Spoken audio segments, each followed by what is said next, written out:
미라클 모닝 애청자 여러분, 안녕하십니까? 성경이란 무엇일까요?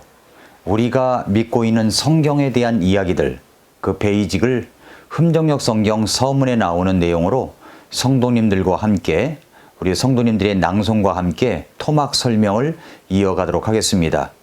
먼저 요한복음 5장 39절 말씀입니다. 요한복음 5장 39절 말씀. 성경 기록들을 탐구하라. 너희가 그것들 안에서 영원한 생명을 얻는 줄로 생각하거니와 그것들은 곧 나에 대하여 증언하는 것들이니라. 다음 낭송을 들어보겠습니다. 인간의 생사화복과 우주의 역사를 주관하시는 하나님께서 자신을 계시하지 않으시면 아무도 그분과 그분의 계획에 대해 알 수 없습니다. 계시는 하나님께서 자신의 진리를 사람에게 전달하시는 것을 뜻하며 일반 계시와 특별 계시로 구분할 수 있습니다. 일반 계시는 모든 사람을 향한 것으로서 사람의 양심이나 해, 달, 별 등과 같은 자연 만물을 예로 들 수 있습니다. 사람이 일반 계시를 통해 창조자 하나님께서 계심을 알 수 있지만 이런 계시는 사람을 구원할 능력이 없습니다. 특별 계시에는 하나님의 말씀, 기적, 우림과 둠밈, 천사, 예수 그리스도 등 여러 가지가 있지만 객관적인 형태로 하나님을 계시해 주는 것은 하나님의 말씀밖에 없으며 그 외의 것은 심지어 예수 그리스도도 하나님의 말씀을 통해서만 알 수 있습니다. 따라서 사람이 하나님과 그분의 크고 온전하신 뜻을 이해하고 죽은 자를 살리는 구원의 능력을 경험하기 위해서는 반드시 하나님의 말씀이 있어야만 합니다. 이렇게 중요한 하나님의 말씀, 즉 성경이 우리에게 전달되어 온 과정에는 여러 단계가 있습니다. 먼저 하나님께서는 주전 1500년부터 주후 100년까지 약 1600년의 기간에 40여 명의 거룩한 사람들을 예비하셨으며 이 과정 속에는 왕, 정치가, 제사장, 세리, 어부, 의사, 목자, 사도 등 다양한 직업과 배경을 가진 사람들이 포함되어 있습니다. 이들은 결코 완전한 사람들이 아니었지만 하나님의 손 밑에서 완전한 성경을 기록하였으며 우리는 이를 예비의 단계라 부릅니다. 먼저 예비의 단계입니다. 예비의 단계. 여기서 중요한 포인트는 계시라는 것입니다. 계시라는 것은 하나님께서 자신의 진리를 사람들에게 전달하는 것이라는 말입니다. 계시에는 일반 계시가 있고 특별 계시가 있습니다. 일반 계시라는 말은 사람의 양심이나 해, 달, 별 등과 같은 이 자연 만물을 통해서 창조주 하나님을 드러내신 것입니다. 그래서 성경 시편 19편 1절부터 6절에 보면은 바로 그런 하나님께서 이 창조하신 그 모든 것들의 영광이 드러나고 있다 하는 말씀을 여기서 말씀해 주시고 있습니다. 또한 로마서에도 그런 말씀이 나오는데 로마서 1장 18절부터 20절 말씀에 보면은 하나님의 진노가 불의 안에서 진리를 붙잡아 두는 사람들의 모든 경건치 아니한 것과 불의를 대적하여 하늘로부터 계시되었나니 이는 하나님을 알만한 것이 그들 속에 분명히 드러나 있기 때문이라. 하나님께서 그것을 그들에게 보이셨느니라. 그분의 보이지 아니하는 것들 곧 그분의 영원하신 권능과 신격은 세상의 창조 이후로 분명히 보이며 만들어진 것들을 통해 깨달아 알 수 있나니 그러므로 그들이 변명할 수 없느니라 라고 하셨습니다. 이렇게 자연 계시를 통해서 하나님은 자신의 모습을 드러내셨습니다. 그런데 일반 계시를 통해서 창조주 하나님을 알 수 있지만 그러나 이것이 사람을 구원할 능력이 있는 것은 아니라는 것입니다. 그래서 우리는 일반 계시뿐만 아니라 특별 계시가 있다는 것을 알아야 된다는 내용입니다. 하나님의 말씀이나 기적, 특별히 예수 그리스도를 통해서 하나님의 사랑을 드러내십니다. 그런데 그런 하나님의 사랑이 드러나게 해주시는 것은 하나님의 말씀밖에 없습니다. 바로 성경입니다. 성경. 자, 이번에는 예비의 단계라는 건데 이런 성경이 1600여 년간에 걸쳐서 40여 명의 기자들을 예비하셔서 이 말씀을 기록하게 하셨는데 그런 사람 가운데는 왕, 정치가, 제사장, 세리, 어부, 의사, 목자, 사도 등 다양한 직업과 배경을 가진 사람들을 예비하셔서 무하고 완전한 성경을 기록하게 하셨습니다.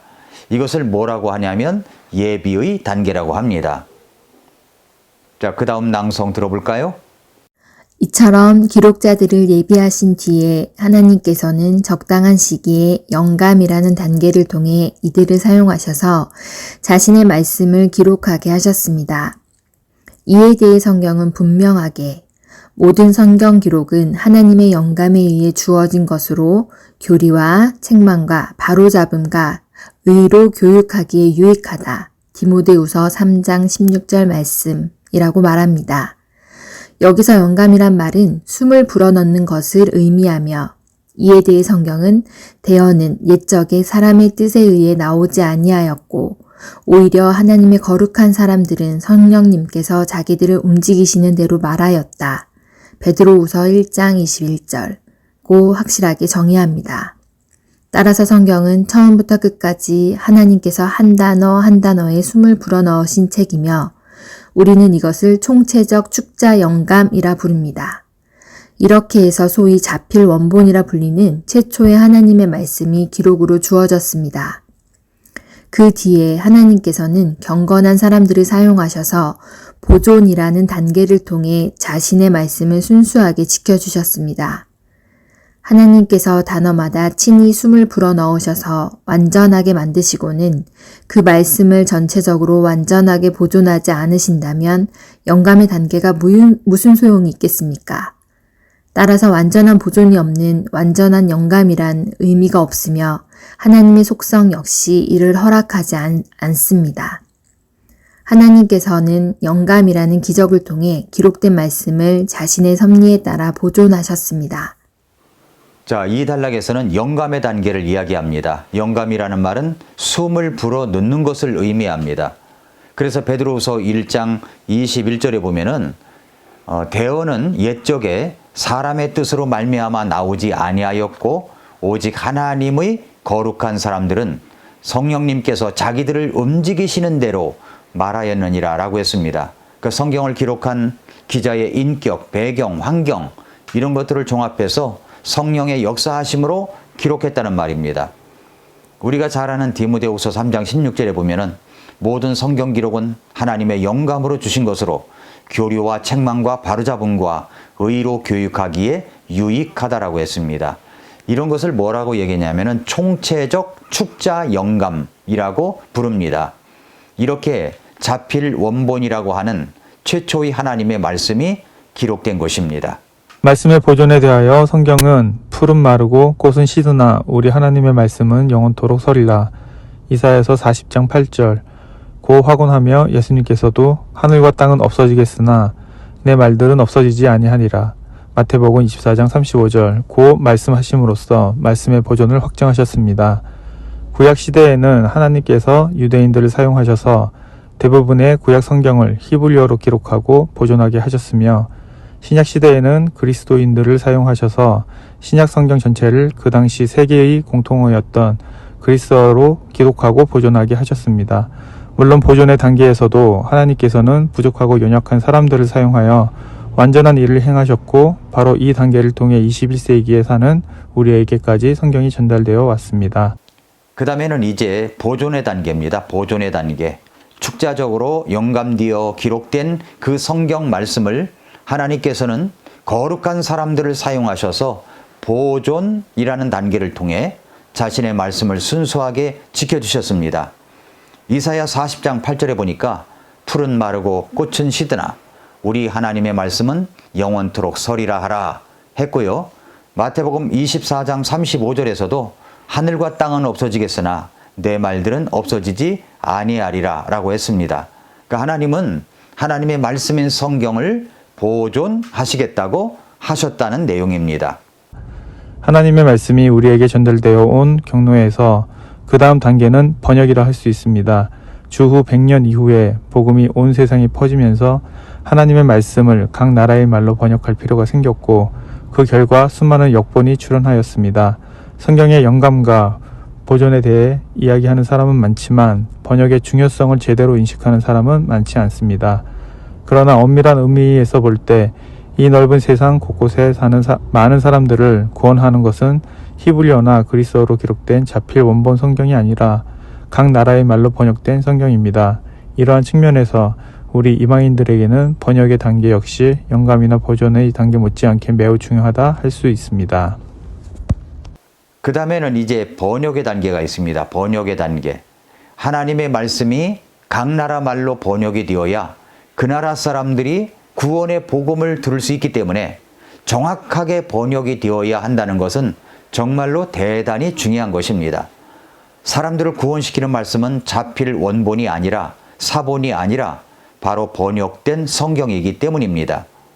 그래서 번역이 너무나도 중요하다라고 하는 내용입니다. 다음 낭송 들어보겠습니다. 성경 번역에서 가장 중요한 요소는 번역을 위한 대본입니다. 자필 원본은 이 세상에 존재하지 않으며 그것을 필사한 사본들도 많이 있기는 하지만 어느 것도 신구약 성경 전체를 포함하고 있지 않습니다. 따라서 현존하는 사본들을 정리하여 번역을 위한 대본을 만드는 작업이 필요하며 이렇게 정리된 대본을 우리는 본문이라 부릅니다. 그런데 큰 틀에서 볼 때 성경 번역에서 가장 문제가 되는 것은 번역을 위한 본문이 한 개가 아니라 두 개라는 점입니다. 어떤 제품을 만들든지 그것을 찍어내는 틀이 어떠하냐에 따라 생산되는 제품이 다를 수밖에 없습니다. 이와 마찬가지로 성경 역번 역시 본문이 어떠하냐에 따라 그 내용이 필연적으로 달라집니다. 구약 성경의 경우 하나님의 말씀을 맡았다는 소명의식을 가진 유대인들이 정성과 심려를 기울여 벤 카임 마소라 본문이라 하는 전통 마소라 본문을 보존하였기 때문에 20세기 초까지 이 본문에 대한 비판은 거의 없었습니다. 킹 제임스 성경의 구약은 바로 이 본문에서 번역되었습니다. 그러나 1906년에 키텔은 벤 카임 마소라 본문을 사용하여 비블리아 헤블라이카라는 히브리어 구약 성경을 편찬하면서 비평장치라 불리는 각주들을 이용해 전통 마소라 본문을 페이지마다 15군데에서 20군데씩 수정할 수 있게 만들었습니다. 이런 각주들은 신실한 유대인들이 전통적으로 사용하지 않는 벤 아세르 마소라 본문에 근거한 것들입니다. 자, 여기서는 이제 대본이라는 말이 나오고 본문이라는 말이 나옵니다. 대본이라는 말은 현존하는 사본들을 번역을 위하여 정리된 것을 말합니다. 이렇게 정리된 대본을 본문이라고 부르는 겁니다. 그런데 성경 역사를 볼 때 번역을 위한 본문이 한 개가 아니라 두 개라는 겁니다. 두 줄기가 생겼습니다.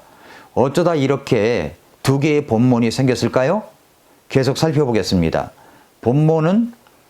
본문에는 두 종류가 있다고 했지요. 무엇이 있냐면은 첫째는 베인 카임 마소라 본문이 있습니다.